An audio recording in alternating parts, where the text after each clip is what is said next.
What's going on, y'all? It's Combo Breaker 99. I'm back with another quick post-fight analysis video. All right, y'all. Victoria Leonardo versus Melissa Gatto.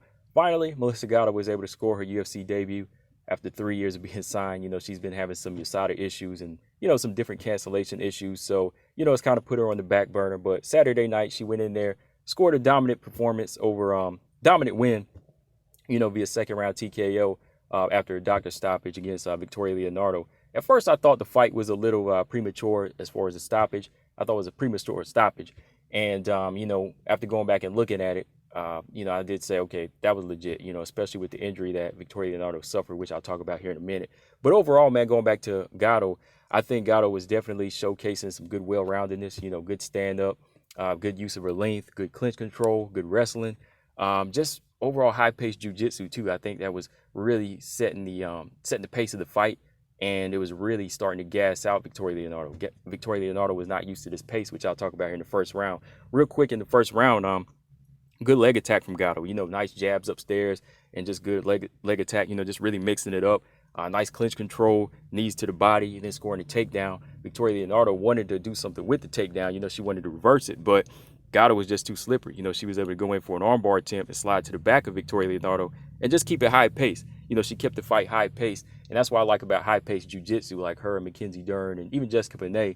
They continue to flow and just slip and slide in and out. And it kind of brings on a mental fatigue because you have to defend all these directions they're coming. I see Gatto on top of her, and she's scoring little ground and pound shots, and she's also trying to go for a rear naked choke, and then she has the triangle around the body. So it's just all these different things that are coming are just really making the fighter fatigue. And I could see it in Victoria Leonardo, such a high pace, and she's taking big shots. Then when they get back to the feet, just more control from Gatto, controlling with knees to the body and just overall muscling her, even though she is like wider and bigger than Gatto. But Gatto actually looked taller. Answer that question for me. Taylor the Tape had them both listed at 5'5", but I think Gatto was taller. I think Gatto was at least like 5'7", not just because she was, long and, slimmer, but she definitely looked taller. It just seemed like she was kind of leaning forward or kind of hunching down to give up some height, But the second round, right away, once again, Gatto's leg attack and pressure was just too much. Leonardo was just on the back foot. Like, she was on the back foot trying to get away from shots, but she was still eating shots, because she was not moving her head, and that's one thing I always say about Victoria Leonardo. I think that she's just too, she's hittable. She's not moving her head enough, and the way she throws her guard up, she can still be hit around the sides, which I talked about last night. She's getting caught big shots. Gatto stuns her with the big right hand, and she's just not able to switch levels. Victoria Leonardo, she wanted to go down. Victoria Leonardo, she wanted to take this fight to the ground when she saw that she was getting outstruck. But once again, Gatto, she stuffs a takedown and showcases that strength. And she goes right back to putting that pressure on and just landing big punches. Victoria Leonardo starting to drop her arm at this point.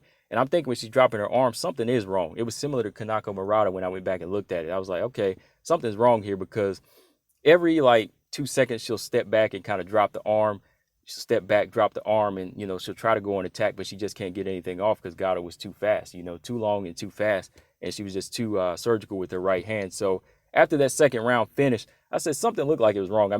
Victoria Leonardo was gassing, but she wasn't in great pain, so I thought she was going to continue. But when she sat down and talked to her corner, they asked her, is the arm broke? Is the arm broke? So, the doctor, he came over and looked at it, saw that the forearm, the ulna was broke.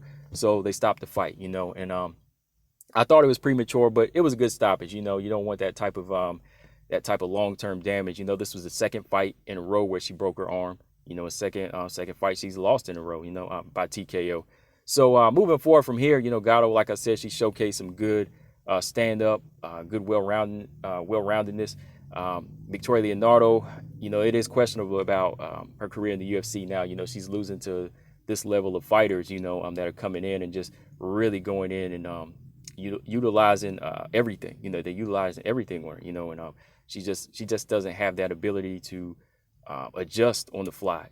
Especially dealing with somebody like Gatto. If you can't adjust on the fly with a fighter like Gatto, then, it is kind of questionable. I kind of see where some people are coming from about saying she doesn't need to be in the UFC. But I think that, more work needs to be done because she is a physically strong fighter. I think she just needs to work on her defense and, her timing. That's a big part of Leonardo's game. But as for Gatto, though, let's talk about Gatto, man. I think that her striking is very effective.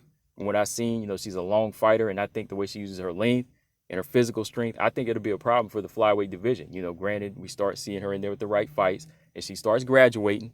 You know, she might be part of a, you know, a next triple threat, you know, another level of fighters coming in. So we'll see what's next for her. I don't know.